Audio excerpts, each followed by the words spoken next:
Hello, good day, everyone. Welcome back to the podcast From Zero to Hero.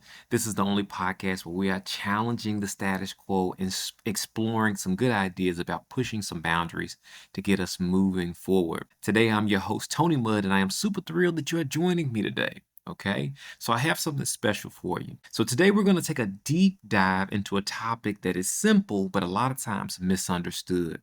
We're going to talk about the power of your attitude. This isn't just about having a good mood or being optimistic. It's more about the way that you respond to life when life throws you curveball. No, it's more about the way that you respond to life, the way that you decide to show up, no matter what challenges or setbacks that are coming your way. Your attitude is the only thing that you can actually control in this life. Not your connections, not your strategy, and definitely not even your income. You can't control the family that you have. You can't control the people that you come in contact with. Life throws us curveballs, and we all know that, right?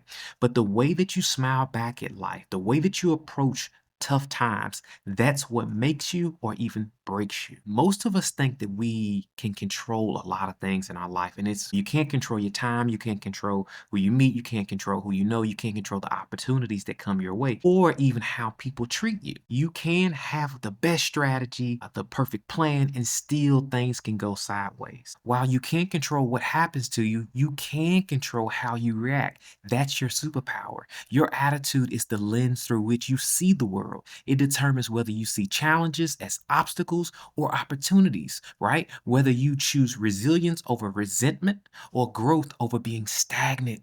Think about it for a moment. If you take two people and both of those people face the exact same setback, but their outcomes will be entirely different based on their attitude. One might see failure as the end, while the other sees failure as a chance to step up. So the real question isn't what happens to you, it's how you decide to respond to life when times get hard, when times get difficult, when you don't know what to do, when you don't know all the answers. How will you respond? I want you to imagine two different individuals who are starting a business. One has every advantage. They have all the connections, they have all the funding, all the education, and the other has none of that. Statistically, who do you think should succeed, or who do you think would most likely succeed? Most people would bet the first person, the person who has all the connections, all the funding, all the education. But time and time again, we see that people or the person with the better attitude often wins.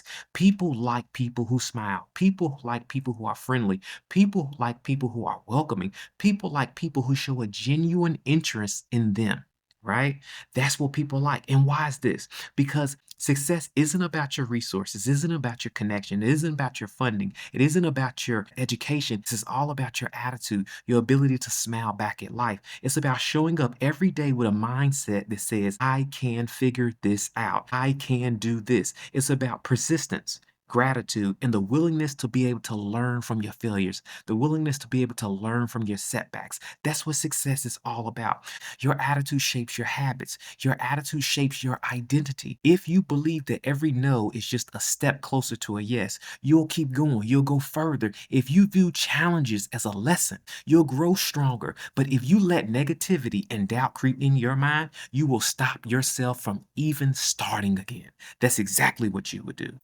So, as we continue, let's talk a little bit about why your attitude matters more than your talent.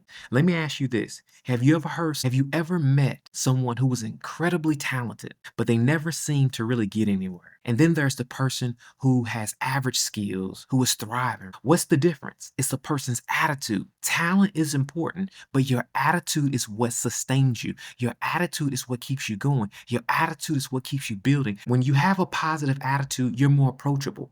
People want to work with you. Opportunities start to come your way just because of positivity. And guess what? Positivity is magnetic.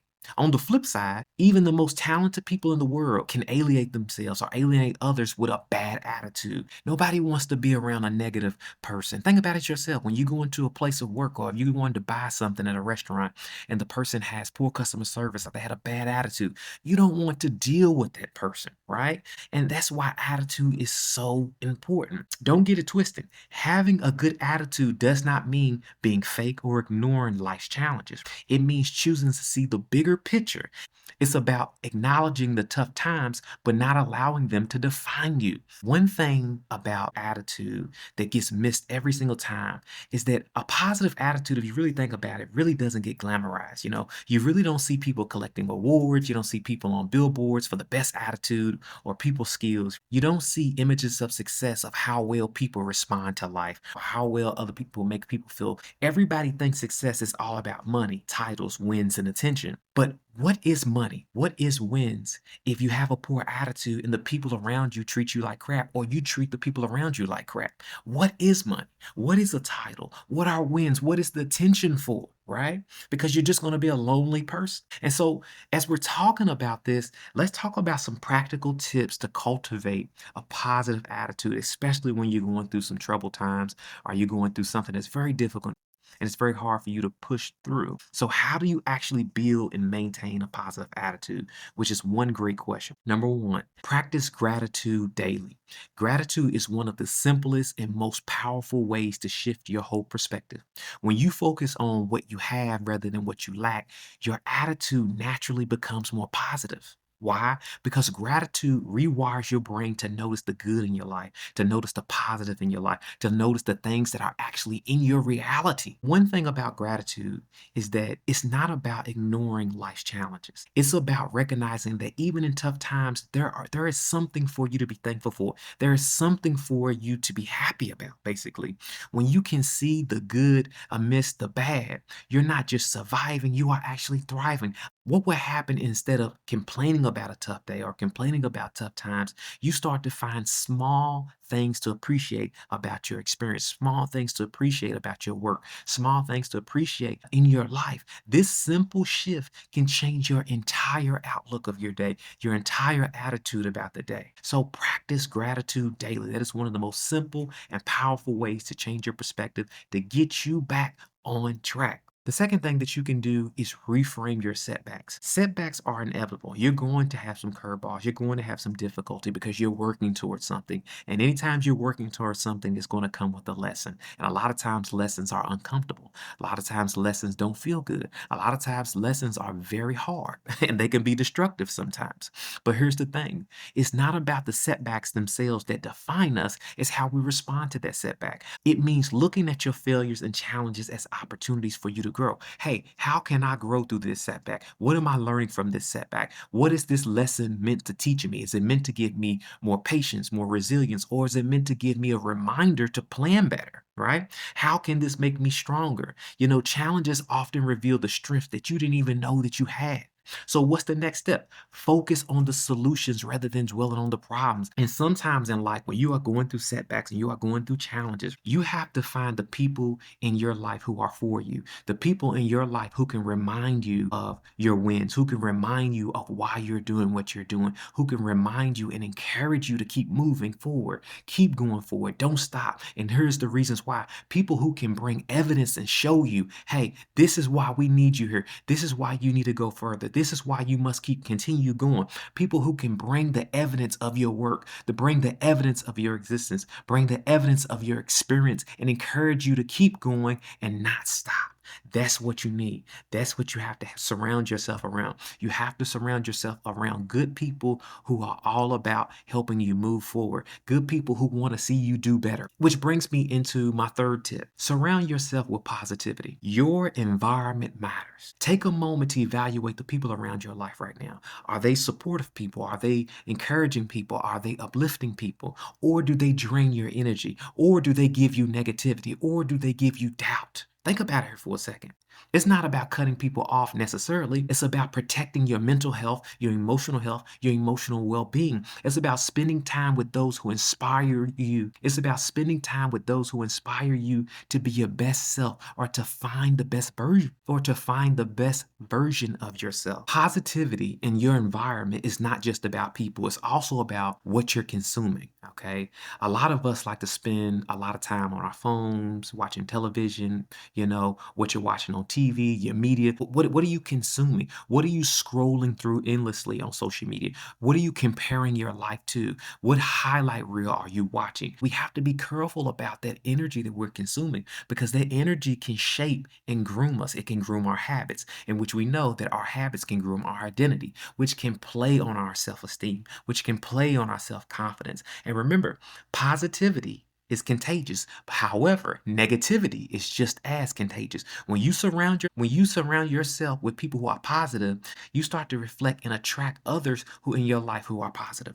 Tip number 4, smile back at life. Now, this may sound simple, but it's extremely powerful. When life hits you hard, smile back.